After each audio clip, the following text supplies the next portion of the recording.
3.2. We're looking at characteristics of polynomial functions. The goal is to investigate the turning points in end behaviors of polynomial functions. Who can tell me what a polynomial function is? That's all we did last class, yeah.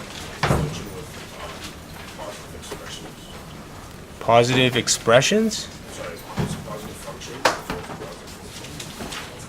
It's a positive function? The variable? No, not the variable. You're close, Daniel. An expression with all positive whole number exponents. Good. There's 2 points, right?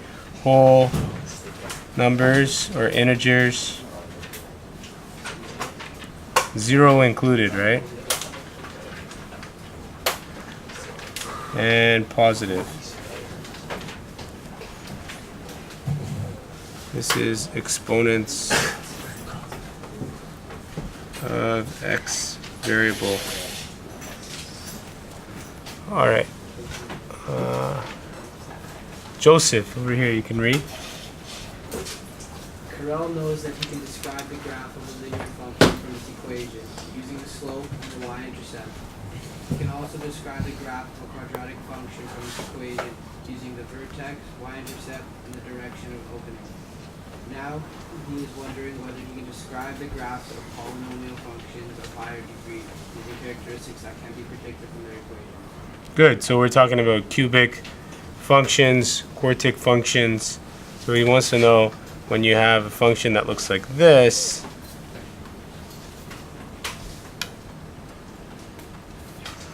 what does it look like?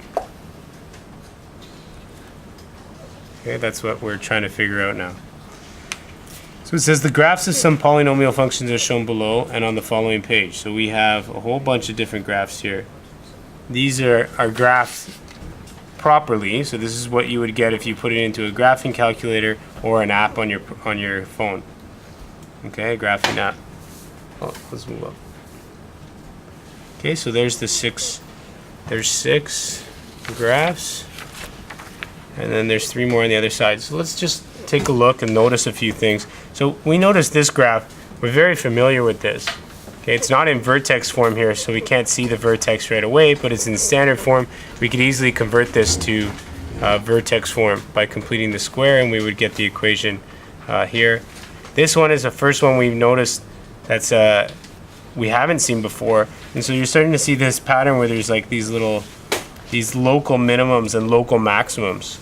Okay, and we see that with x cubed. There's a local minimum, a local maximum here and a local minimum here. And x to the 4, again, you see these patterns of local and minimum maximum values. They don't have to look like this. Okay, they don't have to have all these bumps. You can have y equals x to the 4 and have something that looks more just like this.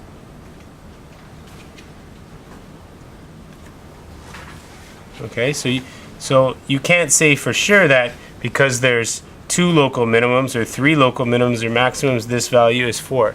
We can't say that yet. We're gonna figure that out today. We're gonna figure a relationship between these local minimum and maximums and this number here. But you can have a graph that looks like this with only 1 local minimum. Okay? So I just want to point that out. So although you are seeing these local minimums and maximums, we need to determine the relationship between this exponent and these local minimums and maximums. Okay, that's what we're gonna discover today. All right.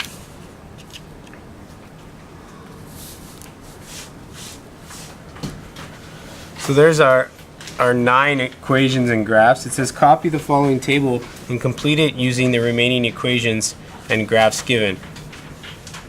So I've given you a sheet now that looks like this.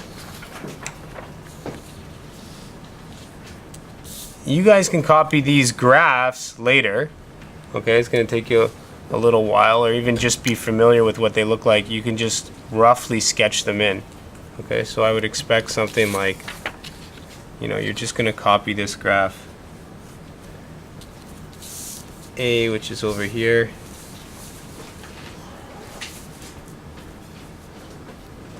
And you're going to copy that in like this.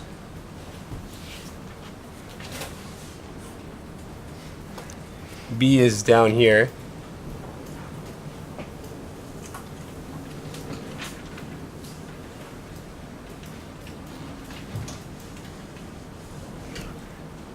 Okay, that's all I'm asking you to do. You can go ahead and do that now, right? Just very roughly.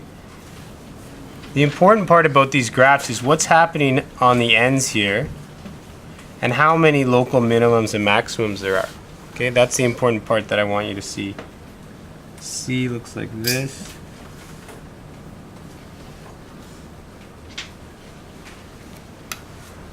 D looks like this.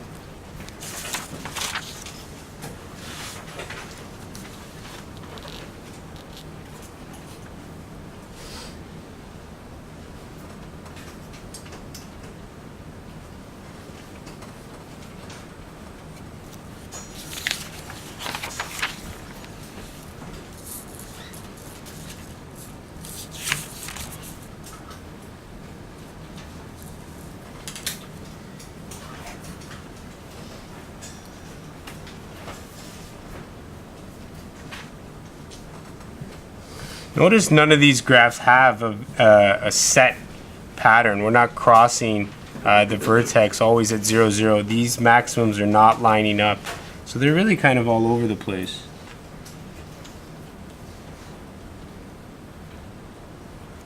Okay, but you will notice one thing they have in common. They don't have any vertical or horizontal asymptotes. Okay, and they're all continuous. Those are the properties we know about polynomial functions.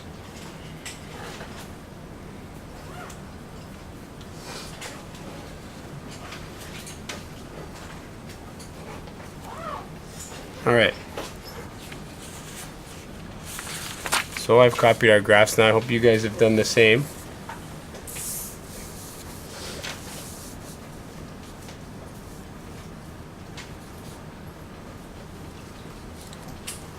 So the degree for A, remember the A equation looks like this.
So here's one of those crazy equations we were laughing about a few days ago, and now it's right there.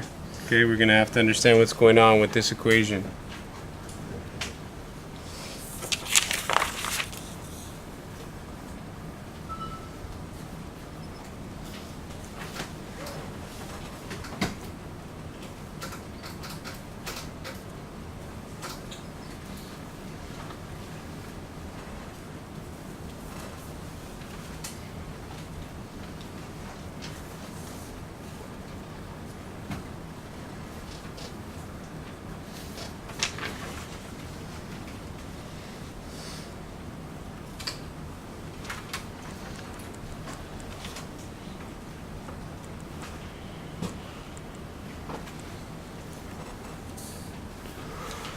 Okay, I've got all the graphs and all the equations. Now we can start answering some of these. What's the degree of the first one? Kobe. Good. What's the degree? Let's do them all up. Let's do them one at a time. So our degree is 2. Is it even or odd degree? Yeah, even. So it's just this number, right? This is the degree. The leading coefficient here is 1. Okay, leading coefficient is right here. The end behavior as x goes to negative infinity, so x is going to a negative infinity, what is happening to y? Jesse? It's positive value. Right. And if x goes to positive infinity, y goes to Positive value also. okay. And number of turning points. Yeah. 1. All right. Okay, next one. Joseph at the back. Degree? 4. Good. Even or odd? Even. Leading coefficient? 3. No. Leading coefficient. Oh, sorry, -1. negative. 1. Okay, as x goes to negative infinity, so we're going this way, what's happening to y? Y is going to negative infinity. Good. Yeah, and then the other way? Same thing. Good. And then the number of turning points? 3. Good. 1, it turns. 2, it turns. 3, it turns. Good. All right, next one, Alex. Degree?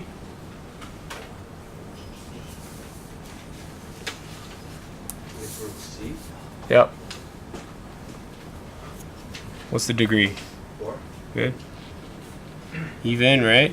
Leading coefficient? 3. Good. Okay, as x goes to negative infinity. Y goes to positive infinity. Good. Okay. And y goes to positive infinity also. Okay, and then the turning points. 3. All right. Next one, Luigi. The degree is 6. Yeah. The leading coefficient is even. Mhm. Leading coefficient is 2. And as x approaches negative infinity, y approaches infinity. And as x approaches positive infinity, y approaches infinity. Mhm. And the number of turning points is 5. Good. Next one, Kevin over here. Yeah. Oh, sorry. The degree? 3. Good. Odd. Good. Even. Odd. Leading coefficient. Coefficient Yeah. is 1. Good. Y is to negative infinity. Good. Y is equal to positive infinity. Okay. And 2. Okay. Any questions on this graph, what we've done? This is the easy part. So please ask me before we go into the hard part. Yeah. How do you find the leading coefficient? You just look at this number in front of x. In front of the highest degree variable. So see how it's 2, 2, 3, 3. -1, -1. 1. Degree would be. What? What would the degree be? The degree is the highest exponent. Okay? So it's the highest exponent for the equation. Yeah. So if the degree is even, then the graph will be even. And if it's odd, then the graph will be odd. That's your conclusion? No, All right. Well, not necessarily. we're going to figure that out. That's a good question, though. So what he said was if the degree is even, then the function is even. Remember about even functions, guys. We should know at this point that those even and odd functions really transpire around the x and y axis, right? That's what's happening. So when we have an even function here, this is not even, right? It's not the same thing on either side. You can see that as bad as this drawing is, that is much higher up than that, right? So it's not an exact translation. So it's not an even function. Okay, so you got to be careful with that, but we'll get to that. Okay, Gianluca, we're gonna actually talk exactly about that. Okay, let's finish up here. We got 4 more. It's a lot of graphs. Okay, who can I pick on? Anthony? Degree? Degree is 5. Good. Sorry? Or it's 5. And Yeah. then coefficient is 5. No.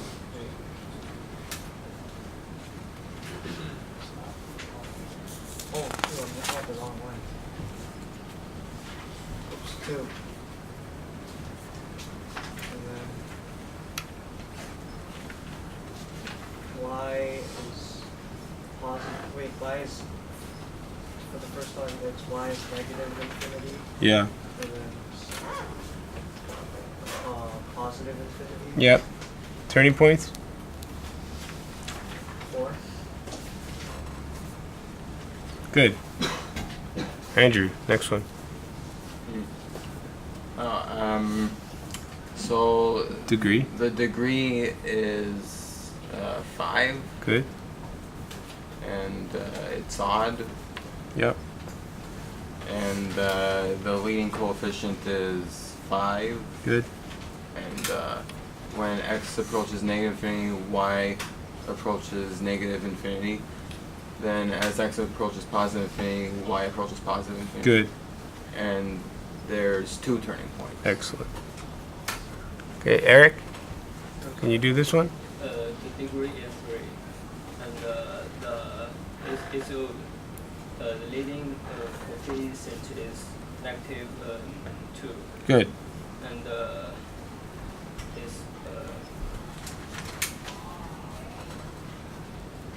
it's positive. Good. And, Positive infinity and and it's negative, okay. and number is 0. Good. Very good. So you notice there's a transition there. There's no turning point though. Okay? Very good. So important to note that. That's not a local minimum or maximum. It zeroes out there and then goes down. Okay? Next one. Gennaro. The degree is 4. Yeah. Even the leading coefficient is 1. As x approaches negative infinity, y approaches positive infinity, and as x approaches positive infinity, y approaches positive infinity. And there's 1 turning point. Good. Very good. Okay, so we have our graphs. Took a long time. Let's see the next question. It says, describe any patterns that you see in your table. So, it'd be a little hard to do this. Actually, let's show the other side here.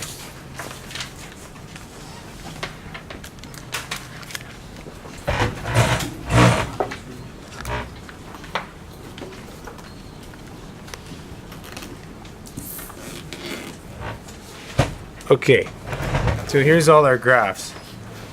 So let's see, what can we find out here? Any patterns that we see?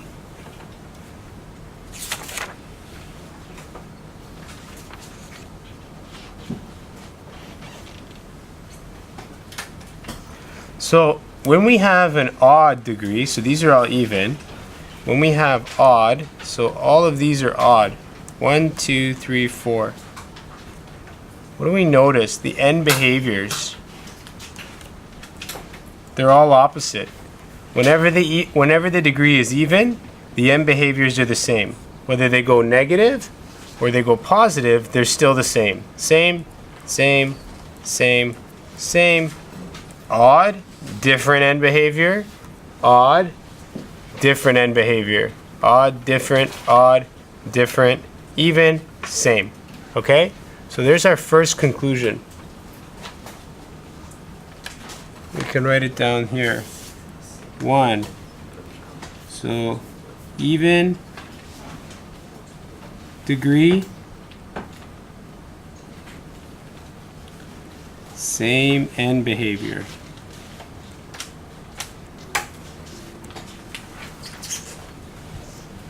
Okay, odd degree,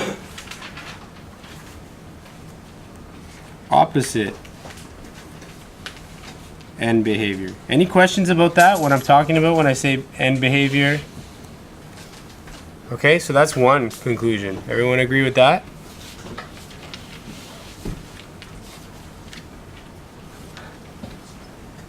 Okay, next one. If the even function or even degree has a positive coefficient, the end behaviors will go positive. If it has negative, they'll both go negative. Okay, you see that? So positive, they both go positive. Positive, they both go positive. Positive, 2, they both go positive. Whenever you have a negative even, they're both going to go negative. Okay? Similarly, when you have an odd function now, and you're positive, so positive coefficient, odd function, when x goes to positive infinity, y goes to positive infinity. When x goes to negative, y goes to negative. Okay, which makes sense. The behavior is the same when it's positive. It's going to go positive, positive, negative in the negative direction. When you have a negative odd, so here we have a negative coefficient to an odd degree. They're going to go the opposite direction. So as x goes to negative, y goes to positive. Okay, and as x goes to positive, y goes to negative. All right?